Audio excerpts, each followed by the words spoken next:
Regarding my background qualification and other details, I am BTech in Electrical Engineering, Masters in Power System, MBA in HR, Certified Energy Auditor, ISO 50001 Lead Auditor for Energy Management System, Green Building Professional, IGBC AP, SOCHM GEM, and IMS Auditor for 9001, 14001, 45001, ISO 17020 Assessor, and ISO 17025 Technical Assessor and Lead Assessor on the panel of National.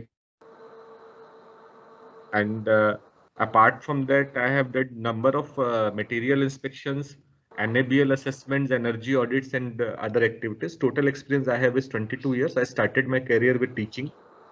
Then I joined ERDA, left that organization, joined Ministry of Agriculture as a senior technical, left that organization and joined back ERDA in 2015. And headed the project divisions that is the related to the IPDS, Deen Dayal Upadhyay Gramin Jyoti Yojana, an integrated power distribution scheme. And apart from that, I'm heading the laboratory. This is the brief background. Okay. जो ये terminology की मैंने बात की, that is the IMS auditor and ISO 17020, ISO 17025. I think जो लोग industry में work कर रहे हैं, that is the 9001 certification they have heard. And one is basically for the quality, and 14001 is basically for the environmental management system, and 45001 is for the occupational health safety. So these are the international certifications, and I'm an auditor for that. Whatever the organizations, they have implemented this IMS auditing, IMS certificate. That means they have taken the 9001, 14001 and 45000. We are the assessors for assessing whether they are complying the requirements related to IMS or not. And on the basis of compliance, their accreditations will continue. Similarly, another important area is ISO 17025. ISO 17025 is the general competency requirements for testing and calibration laboratories. For example, as you have said that you are working in the thermal power plant and you have your chemical laboratory for the testing of the water related to the thermal power plant and coal testing particularly. So nowadays it is mandatory to have these your laboratories to be accredited by NABL, that is the National Accreditation Board for Testing Laboratories, and whatever the testing you carried out, that is to be certified by NABL on the basis of requirements of ISO 17025. In most of the India, I can say that most of the power plants all have their laboratories NABL accredited nowadays. So this is related to ISO 17025. And another thing that I have discussed is the green building rating certification systems in India, that is IGBC AP and SOCHM GEM. IGBC AP is basically the qualification, that is the accredited professional for that is the green building rating systems in India, and that is the ratings are given by Indian Green Building Congress, that is industry. Similarly, the SOCHM GEM rating, that is the sustainability rating for the green buildings, that is backed by the SOCHM organization. Third rating that is prevalent in India, that is the backed by the TERI, the Energy and Resource Institute, that is the GRIA ratings. So these are the three ratings that were prevalent. Suppose any project you see in the advertisement that this is the green building certified project. Nowadays, whatever the new projects or new buildings, whether it is the government buildings, whether it is the private buildings that are coming with the certification system, main agenda of the certification is that whatever the resources they have inbound, they have to protect the flora, fauna, energy conservation, sustainable environment. These are the things they have to follow in that rating system. Sir, what is mean by, I know the green energy, so what is mean by green building? Green building means whatever the resources that are present available in the buildings, you have to protect. I will take one example on that one. Suppose there is a rating system of 100 points. And if you are using the solar power generation in your building, at least 20 to 30% you will be awarded with the sum points, and you have to score the maximum number of points to get the ratings. This is the background. And if you search on the Google or other platforms, that is to be the related with the LEED, LEED. These are the rating systems that is prevalent globally, and India it is GREHA and SOCHM GEM and IGBC. Then we come to the ISO 17020 certification. This is again the international standard ISO 17020, and that is related to the third party inspections. If you want to be a certified third party inspector, then you have to go for that certification, that is ISO 17020. Most of the third party certifying agencies like Tata Power, ERDA, these are all 17020 certified organizations, and they have their inspectors certified as per the relevant standard, that is ISO 17020. So these are the background. Basically, all these are the quality terms. And if you want to make a career in the quality field and do some activity in that one, then these things are important for you. And apart from that, I am also ISO 50001. And ISO 50001, maybe you are aware, this is the standard related to the energy management system. Now, what happens nowadays, it is a benchmarking standard, how you consume the energy, how you spend the energy, and how you can save the energy. On the basis of the benchmark that you have identified in your organization, you have to verify the compliance related to ISO 150,001, what improvements and continual improvement you have done. That is the ISO 50,001. Then again, the energy auditor certifications and the energy managers, maybe that you are aware of that thing. I qualified that examination in the year 2008. When the examination was, it is, I think, third chance, third national examination for certified energy auditors and managers at that time.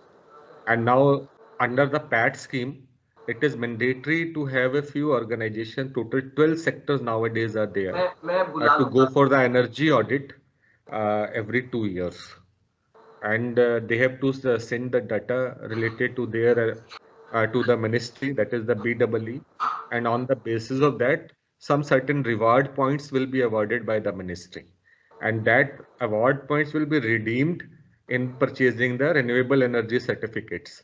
Whatever the energy you buy from the renewable energy, then you will be getting some incentives on that one.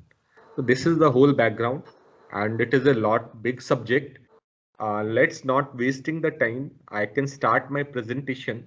The theme of my presentation is that is the reliability improvement of transformers by testing.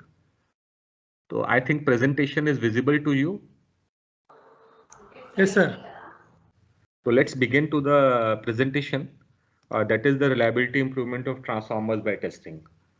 In today's presentation, that things that we will cover, what are the causes of failures, condition-based diagnosis, condition assessment, and what is the transformer oil background, chemistry, that is the manufacturing, how the transformer oil is manufactured, then handling and storage, compatibility, then testing. In the testing area, I will cover the standards, basically the standards that are prevalent be carried out as per that standards. That is the routine test on new and that is in the in-service oil. And then another terms comes is the OQI, that is the oil quality index. Then we can understand the terms related to the fault and their possible causes. That is the non-damage fault, damage fault, incident, failure, electrical fault, thermal fault. Then another important area, that is the dissolved gas analysis. Then how to do the sampling, analysis, interpretation, and few case studies related to that one. The main focus of today's presentation will be in and around related to the oil testing. जैसे आप लोगों ने देखा होगा blood samples test कराते हैं, laboratory क्या करती है, ह्यूमन बॉडी से ब्लड सैंपल निकालती है, कुछ रूटीन फिजिकल पैरामीटर्स को चेक करती है, और चेक करने के बाद उसका कुछ एनालिसिस दे देती है कि ये पैरामीटर्स ज़्यादा है, कम है, एंड देन वो आप रिपोर्ट लेके डॉक्टर के पास जाते हैं. डॉक्टर क्या करता है, on the basis of that report कुछ आपको मेडिसिन प्रिस्क्राइब करता है. सिमिलर थिंग्स जो है इंस्ट्रूमेंट्स के अंदर भी कुछ ना कुछ इंसुलेटिंग मटेरियल रहता है, and mainly the liquid insulating material is like a blood sample. Transformer oil में हम लोग क्या करते हैं, ट्रांसफार्मर्स के सैंपल्स लेते हैं, that is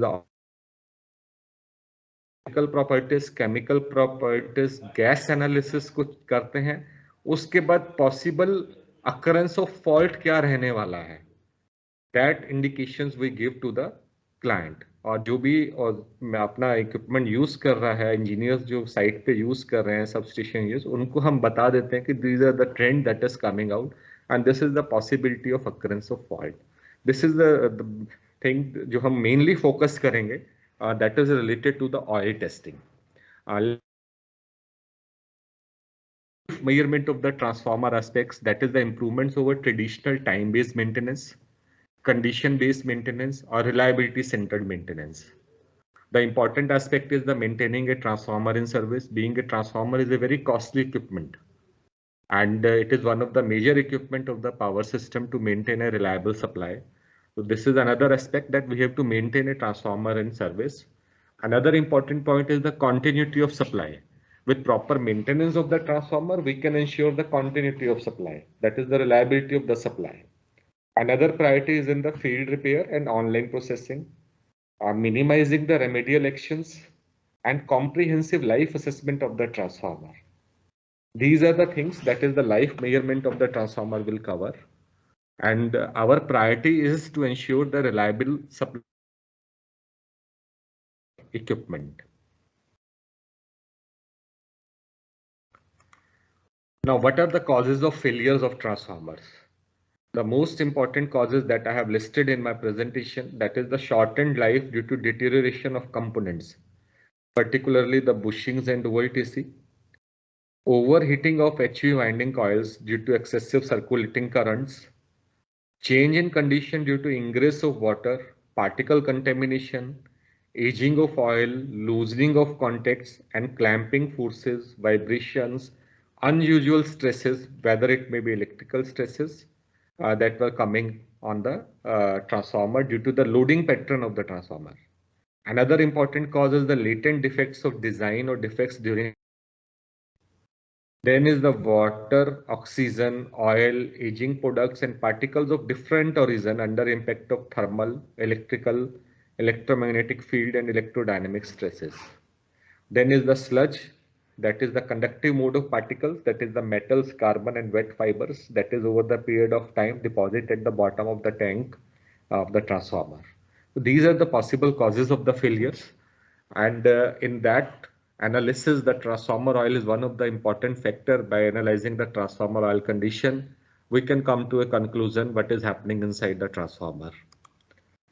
Another is the presence of bubbles, that is may cause the partial discharge even at rated voltage. Bubble evaluation is a problem of hot transformer. What happens is sometimes you see when the transformer is under the charge condition and working satisfactorily at your substation, a bubbling noise is coming. And that if you have some experience in understanding that noise, then you can say that something happening inside the transformer even at rated voltage. And that is the problem of the hot transformer, and that may cause the partial discharge. Similarly, another problem is the dissolved water. If the transformer is not charged, kept idle for a few days, and then dissolved water comes in at the bottom, we can say that of the tank, and that is the problem of the cold transformer. So that's why whenever we charge the transformers, we charge it on no load for 24 to 48 hours, and then slowly and slowly the load is put upon the transformer. Another thing is the condition-based diagnosis. Before going to the condition-based diagnosis, these questions to be answered: whether the transformer that you are using, that is working satisfactorily, is the condition of the condition of the transformer is normal. Then is the condition-based diagnosis. That means you have to answer the few questions: whether the transformer is working normal, whether there is a transformer, is there a fault in the transformer? If fault is there, what is the condition of the fault? Is the fault serious? Whether the transformer is fit for service? What is its reliability? To answer these questions, you have to do some analysis. And the first two questions, that is it normal, is there a fault? These two tests that you have to carry out is the dissolved gas analysis and the power factor or tan delta testing of the transformer as well as the bushings. For the remaining questions, then you have to proceed to further. That is the remaining questions. the following tests are required. That is the magnetizing currents, winding resistance measurement, and then comes the frequency response analyzer, then partial discharge and polarization spectrum measurements. These are on the basis of the condition of transformer, you have to carry out these tests.